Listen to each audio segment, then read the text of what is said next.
In this whirlwind world where we spin an ever-growing number of plates, we are trapeze artists and acrobats launching ourselves to grab flailing at the twirling swings with no crash mats beneath us.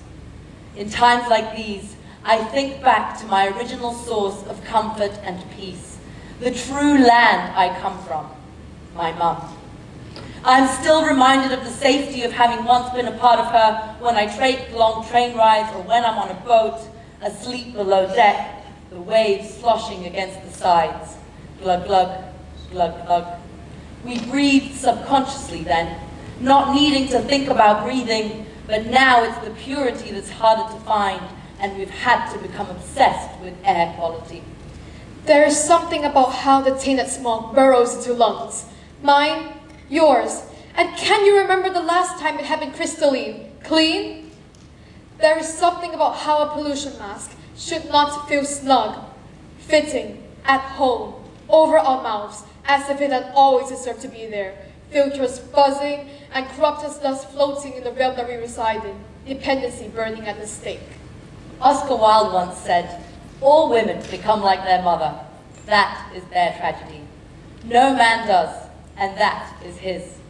My mother, the woman, advised me not to gallop untimely into the realms of adulthood. My mother, the planet, warned me about springing too wildly into the empires of the ego. Now this is our collective human tragedy now. We forgot we all live in the belly of our very own large mama matryoshka, this giant house that we don't treat like a home. I'd love to see people leave their mother's and grandmother's house the way they leave some places in nature. Tucked away in corners everywhere, plastic bottles and old wrappers and crisp packets and trash galore, dribbling its hideous demonstration of our apathetic, materialistic, selfish nature, of ignorance and greed we feed, and it becomes acts of violence, which like matryoshkas range from the giant to the tiny. But a million tinies make titans together, a million somebodies adds up, each oblivious, carelessly believing their small act inconsequential. Just that one plastic bag, that one cellophane wrapper, that one straw. But it's only one. In an opportunistic world, the world was bright. Growth is inevitable.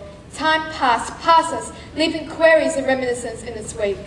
Since when have nuclear weapons resurfaced again? Or perchance they have never resurfaced at all? Since when have the tropical woods been set aflame? 20 portions of our life's breaths dissipating. My eyes are still bright.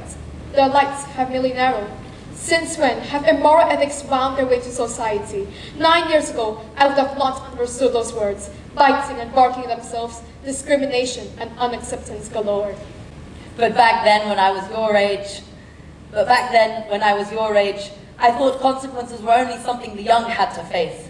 I am so full of admiration for your generation because mine did not even realize that the earth is one gigantic animate being.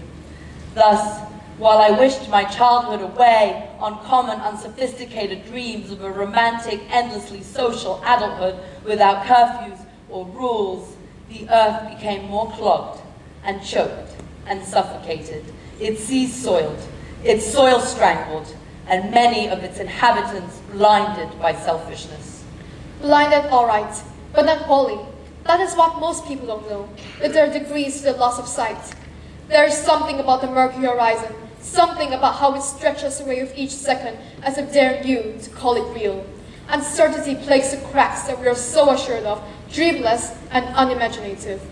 There is something about how my ages cannot use the time to ponder upon the incoming hardships of adult life that we are so unknown to. Something about the sky roaring in the 2 p.m. afternoon, staining the clouds to putrid pink with yellow hues, exposing its contents for the watchers to bear from their windows, and for them to wonder, what would be of us?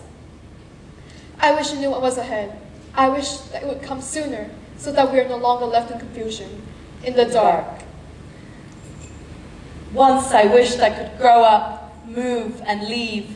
Now time keeps scarily speeding up, and I can't believe that time has critically sped up for the planet too, and all but the mightiest sacrifices ring hollow and untrue.